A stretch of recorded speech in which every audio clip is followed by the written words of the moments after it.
الذی لم یلد ولم یولد ولم یکن لہ کفوا احد.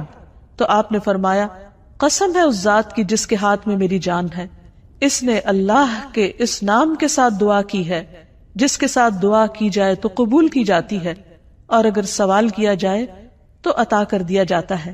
یعنی بندہ اپنے رب سے جو کچھ مانگتا ہے رب اسے عطا کرتا ہے. تو جو شخص اپنے الہ حقیقی کو پہچان لیتا ہے پھر وہ اسی سے مانگتا ہے اور اسی کی عبادت کرتا ہے. ایاک نعبد و ایاک نستعین.